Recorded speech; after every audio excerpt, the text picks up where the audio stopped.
Assalamualaikum warahmatullahi wabarakatuh. Selamat datang di channel Matematika Mudah bersama Nadia. Pada video pembelajaran kali ini, kita akan belajar mengenai panjang vektor. Materi ini ada pada Matematika Peminatan kelas 10 ya. Untuk materi panjang vektor ini ada beberapa submateri. Ada 4, yaitu yang pertama panjang vektor, kemudian ada jarak antara dua titik, kemudian ada vektor satuan dan menyatakan vektor dalam vektor satuan pada sumbu koordinat. Untuk yang pertama, panjang vektor terlebih dahulu. Jika titik P, X, Y, dan titik pusat koordinat di R2 atau di bidang datar, maka panjang vektornya yang disimbolkan seperti ini adalah akar dari X kuadrat ditambah Y kuadrat. X dan Y-nya dari titik koordinatnya. Nah, dari mana rumus ini berasal? Kita gambarkan terlebih dahulu coba ya. Untuk titik P-nya pada sumbu koordinat. Misal kita punya ini titik P, X, Y. Kita akan mencari panjang vektor OP-nya. Ini ya. Nah, maka panjang vektor OP ini bisa kita cari dengan menggunakan rumus Pitagoras. Kok bisa? Nah, ini misalkan di sini ada P aksen ya. Atau bayangannya titik P. Nah, jarak dari OP aksen ini kan sama saja X ya. Nah, si P aksennya di sini jelas Y. Jelas OP aksen P ini segitiga siku. Nah, di sini karena OP aksennya siku, maka untuk mencari panjang OP-nya bisa menggunakan rumus segitiga siku ya, atau Pitagoras. Untuk mencari hipotenusanya X kuadrat ditambah Y kuadrat. Itulah kenapa untuk mencari panjang vektor, rumusnya mirip dengan rumus Pitagoras, asalnya dari sini. Nah, kemudian kalau titiknya berada pada R3 atau di bidang ruang gimana? Sama, cuman tinggal kita tambahkan dengan komponen Z-nya, dikuadratkan juga. Gitu, mudah ya untuk diingat. Kayak kita langsung ke contoh soal supaya kalian lebih bisa. Di sini kita punya vektor A, 3-4 dan vektor B, -6, -2. Kita akan mencari panjang dari vektor A dan vektor B. Kita mencari panjang vektor A terlebih dahulu. Ya, akar dari masing-masing komponen vektornya X dan Y-nya dikuadratkan, jadi 3 kuadrat ditambah -4 dikuadratkan.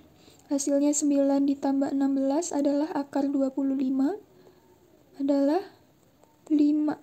Nah, sehingga kita peroleh panjang vektor A-nya 5. Begitu pula untuk si vektor B-nya, sama caranya. Panjang vektor B-nya tinggal kita cari jumlah kuadrat diakarkan. -6 dikuadratkan ditambah -2 dikuadratkan. -6 dikuadratkan 36 ditambah 4, kita peroleh akar dari 40. Akar 40 kalau mau kita sederhanakan dirubah ke perkalian. Nah, dengan bilangan kuadrat siapa gini ya, 4 kali 10. Akar 4 itu 2, bisa keluar jadi 2 akar 10. Gini. Itu untuk panjang vektor A dan B-nya. Lalu, panjang vektor A plus B gimana? Nah, kalau kita mau cari panjang vektor A plus B, coba kita cari dulu hasil operasi vektornya. Nah, hasil operasi vektornya adalah 3 tambah -6. Kemudian Y-nya -4, -2 ya. -4 ditambah -2. Nah, ini kita peroleh -3, -6. Nah, ini untuk vektornya, hasil operasi penjumlahannya. Untuk cari panjang vektornya, barulah seperti ini. Panjang dari vektor A ditambah B, akar dari -3 dikuadratkan ditambah -6 dikuadratkan. Hasilnya akar dari 9 ditambah 36 adalah akar 45, yang mana akar 45 itu bisa 9 kali 5, sehingga kita peroleh ini 3 akar 5. Nah, kalau bisa nggak Bu kalau kita mau langsung menjumlahkan saja, kan kita tadi punya akar panjang vektor A sama panjang vektor B ya, ini kita punya ini sama ini.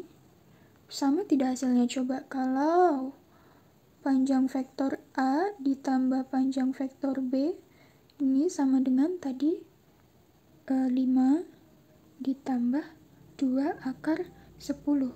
Hasilnya tidak sama dengan ini ya, 3 akar 5. Jadi kalau kita punya panjang vektor A ditambah panjang vektor B seperti ini, tidak sama dengan menjumlahkan masing-masing panjangnya. Hasilnya berbeda. Jadi kalau misal ditanyanya panjang vektor A plus B, ya kalian cari vektor A plus B-nya dulu. Begitu pula untuk operasi pengurangan, sama. Ya, tidak sama dengan vektor A dikurang panjang vektor A dikurang panjang vektor B, sama saja. Oke, mudah ya, itu untuk panjang vektor. Contoh kedua, masih tentang panjang vektor. Nah, kita punya vektor A, 3, 4, kita diminta untuk mencari panjang vektor A-nya dulu, mudah ya.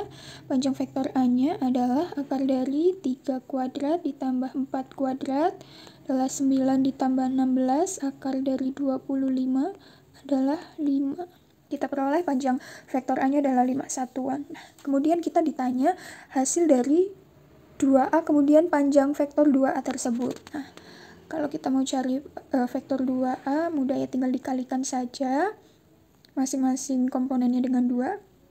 Jadi kita peroleh ini 6 dan 8. Ya. Nah, kalau panjang vektor 2A-nya berarti akar dari 6 kuadrat ditambah 8 kuadrat adalah 36 ditambah 64, atau akar 100 sama dengan 10 satuan. Loh, coba kita perhatikan angkanya 10, 5. Panjang vektor A, panjang vektor 2A. Kok ternyata berbeda dengan operasi penjumlahan tadi ya. Kalau operasinya perkalian, misalkan kita punya vektor panjang 2A, ternyata sama dengan 2 kali panjang A, karena di sini contohnya 10 sama dengan 2 kali 5 gitu. Jadi misalkan ini berlaku untuk bilangan berapapun, misalkan kita punya K dikali vektor A, maka bisa kita cari dengan K kali panjang vektor A. Gini ya. Kalau operasinya perkalian, bisa kita tinggal mengalihkan bilangannya dengan panjang vektor awalnya. Tapi kalau operasinya penjumlahan atau pengurangan, tidak bisa ya. Oke, kita lanjutkan ke submateri yang kedua, yaitu jarak 2 titik.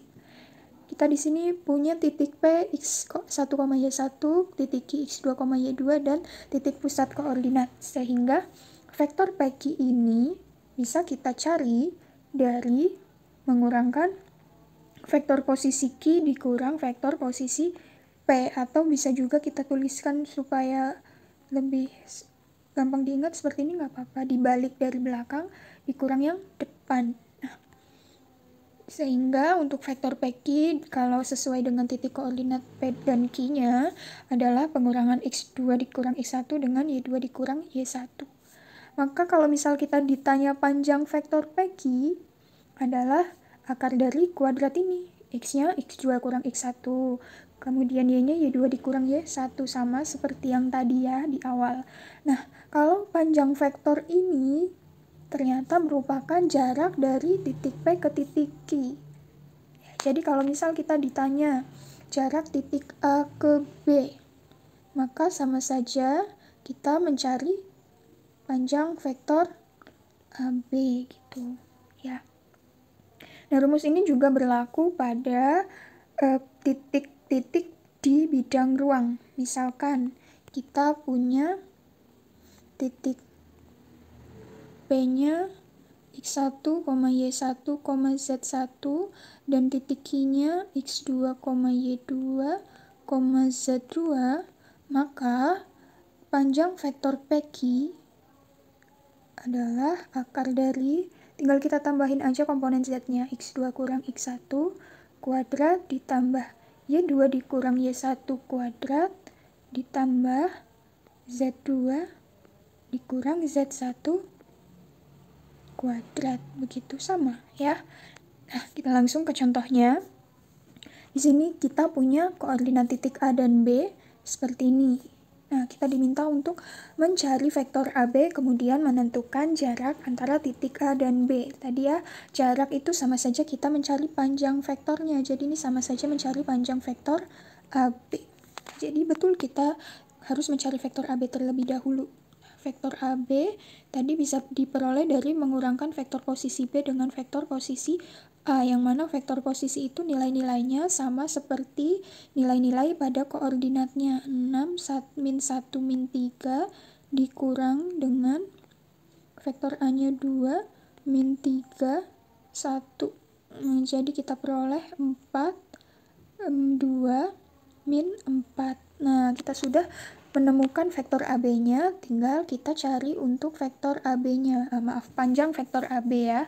Tadi sudah Ibu sebutkan di awal, kalau panjang vektor vektor di dimensi ruang atau di dimensi 3 di bidang ruang, tinggal kita sama caranya, tinggal sampai Z-nya ya dikuadratkan. Ini kita peroleh 4 kuadrat ditambah 2 kuadrat ditambah min 4 kuadrat. Sama saja 16 tambah 4 tambah 16 sama dengan akar dari berapa ini? 36. Betul ya, kita peroleh panjangnya 6. Nah, kita lanjutkan untuk submateri berikutnya, yaitu vektor satuan. Nah, perlu diketahui vektor satuan adalah vektor yang panjangnya 1. Di mana vektor satuan ini bisa kita peroleh dengan membagi vektor dengan panjang vektornya itu. Jadi di sini misalkan simbolnya seperti ini ya. Nah, ini vektor satuan dari V adalah vektor V dibagi dengan panjang vektor V-nya.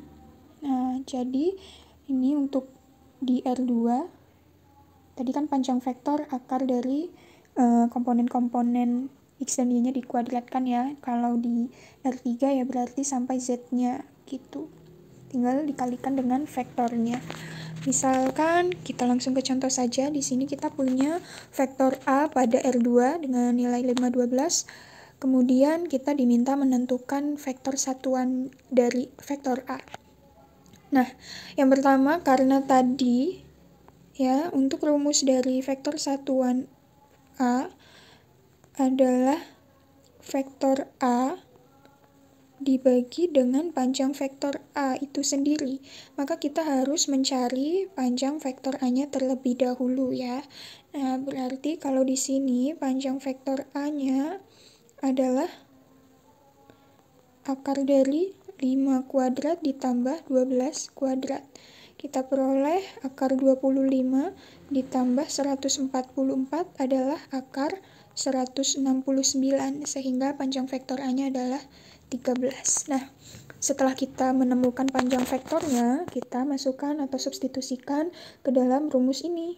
Ya, jadi vektor satuan dari vektor A adalah 1/13 ya, dikali dengan vektornya 5, 12. Nah, kita tinggal kalikan ya. Tinggal dikalikan 1/13 dengan 5, itu untuk komponen X-nya 5/13, kemudian untuk komponen Y-nya berarti 12/13. Nah, sudah vektor satuan dari vektor A adalah seperti ini. Mudah ya? Itu untuk vektor satuan. Kita lanjutkan ke submateri yang terakhir, menyatakan vektor menggunakan vektor satuan pada sumbu koordinat. Nah, di sini kalau pada bidang datar atau R2, vektor satuan searah sumbu X adalah ini, I topi sama dengan 1, 0. Ya, dan vektor satuan searah sumbu Y adalah C topi, ini huruf C, 0, 1. Nah, maksudnya gimana, Bu? Nah, vektor satuan ini itu bisa untuk menyatakan vektor dengan cara lain, selain kalau ini kan dinyatakan secara vektor kolom ya. Nah, ini juga bisa kita rubah menjadi penulisannya menjadi seperti ini kalau di R2. Misal vektor V sama dengan XY, maka bisa dinyatakan sebagai X I topi ditambah Y J topi. Misalkan kita punya vektor A 5, 3, maka bisa kita tulis sebagai 5 I topi ditambah 3 C topi. Begitu ya. Nah, kalau di R3 gimana? Sama. Untuk vektor searah sumbu X-nya masih dengan huruf vektor satuannya I topi. Nilainya ini sampai karena ada di R3 ya, jadi ada komponen Z-nya 1, 0, 0. Sumbu Y itu pakai C, C topi 0, 1, 0. Nah, tambahannya adalah ini vektor searah satuan sumbu Z adalah K. Ya, jadi urut I, J, K. Nilainya 0, 0, 1. Sama seperti tadi, misalkan di sini vektor V X, Y, Z di R3, maka bisa kita nyatakan dengan vektor satuan menjadi X I topi ditambah Y C topi ditambah Z K topi. Misal kita punya vektor A nilainya 5, 0, min 3. Nah, bisa kita nyatakan dengan vektor satuan menjadi 5 I topi. Nah, karena nilai Y-nya 0, maka untuk vektor satuan J-nya kan 0 juga ya, tidak ada. Nah, kita bisa skip karena nilainya 0, kita lanjutkan ke yang min 3 Z-nya. Dia kalau Z dengan vektor satuan searah sumbu Z-nya K ya, jadi min 3 K. Nah, seperti ini. Mudah ya? Nah, kita lanjutkan untuk ke contoh soal supaya kalian bisa. Di sini ada vektor A 2i dikurang 3c min k, kemudian ada vektor b i min 2c plus 2k. Vektor c-nya 3a dikurang 2b. Yang ditanya adalah si panjang vektor c-nya. Nah, kita kalau misal belum terbiasa bisa kita rubah dulu vektor a dan vektor b-nya ke vektor kolom atau vektor baris. Bisa supaya lebih gampang. Vektor a-nya kita rubah bisa menjadi 2 min 3 min 1 ya. Kemudian vektor B-nya 1 min 2, 2. Nah, karena vektor C-nya ini adalah operasi dari 3A dikurang 2B, bisa kita cari. Vektor C-nya adalah 3 dari 2 min 3 min 1 dikurang 2, 1 min 2, 2.